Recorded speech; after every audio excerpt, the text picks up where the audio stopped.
Je suis Christophe Godin, j'ai 53 ans et je joue de la musique depuis l'âge de 13 ans. Je suis guitariste d'un côté et je suis enseignant de l'autre côté dans une école qui s'appelle l'École des technologies musicales à Genève.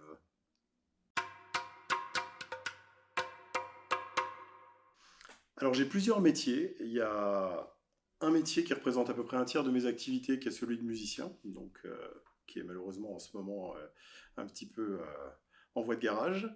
J'ai une partie qui est liée vraiment à l'enseignement régulier. J'enseigne donc à l'école des technologies musicales de façon hebdomadaire toute l'année.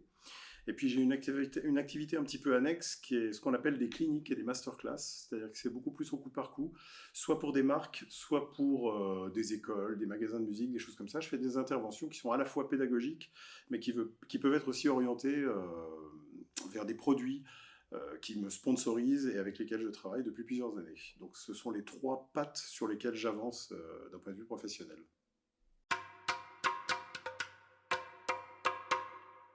Alors, comme beaucoup de personnes de ma génération, je suis un autodidacte, mais j'ai eu la chance d'être élevé dans un milieu musical, puisque ma maman est musicienne classique, elle joue de la mandoline.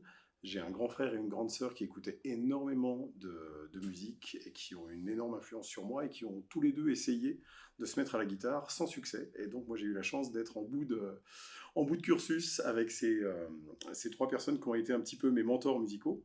Et puis ensuite, au fur et à mesure que j'ai développé on va dire, ma carrière, j'ai fréquenté beaucoup de musiciens qui sont aussi devenus, je crois qu'on n'est jamais un vrai autodidacte, on a toujours une relation particulière à la formation, c'est une forme de formation continue.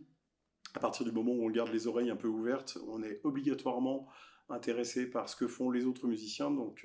Je suis encore un étudiant en formation, malgré mon grand âge, mais j'ai pas de cursus, on va dire, institutionnel.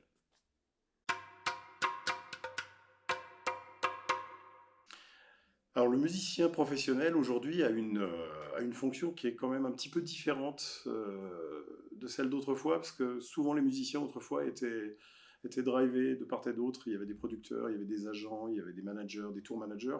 Et c'est vrai que maintenant, un musicien, pour que sa situation soit viable, il doit être aussi un petit peu un chef d'entreprise. C'est-à-dire qu'il doit être capable de s'organiser, d'avoir quelques notions de management, quelques notions aussi fatalement tout ce qui est lié à la communication, parce que les réseaux sociaux ont pris une place très importante dans la promotion.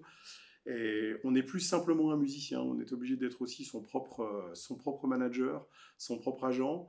Donc il y a des compétences qui ont évolué et qui sont encore en mouvement et encore en évolution, parce que fatalement c'est un environnement qui est très polymorphe, qui change beaucoup avec le temps.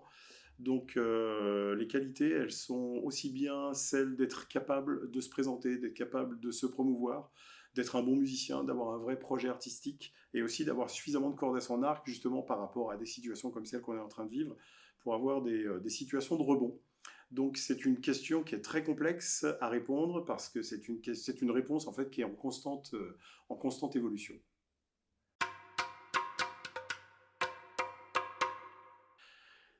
Ça, c'est une question terrible parce que c'est difficile de donner des conseils. La génération à laquelle j'appartiens n'est pas du tout confrontée aux mêmes exigences que les jeunes musiciens.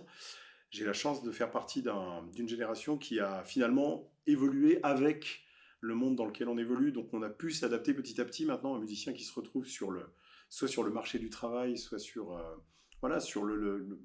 la complexité de devoir se vendre. Si je dois lui donner un conseil, c'est d'avoir les oreilles grandes ouvertes et surtout les yeux grands ouverts sur la vitesse à laquelle le monde de la communication, le monde de on va dire, pas seulement de la musique, mais le monde artistique évolue, parce qu'en fait, la pire des choses, c'est d'être toujours un petit peu en retard d'un métro en essayant de suivre les modes. Donc je pense qu'il faut essayer de s'affirmer en ayant quelque chose de vraiment personnel à défendre, mais en étant conscient que l'environnement est en mouvement perpétuel. C'est un petit peu alambiqué comme réponse, mais j'ai pas trouvé plus simple.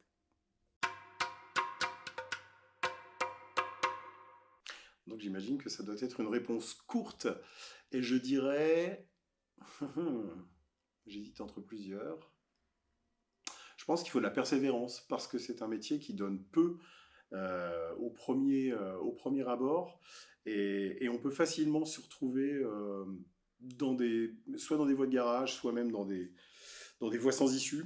Et je pense que la persévérance permet d'accepter des fois de repartir un petit peu dans l'arrière pour pouvoir trouver un autre chemin pour arriver à accomplir ce qu'on a envie d'accomplir. Donc voilà, je dirais que c'est ça, la persévérance.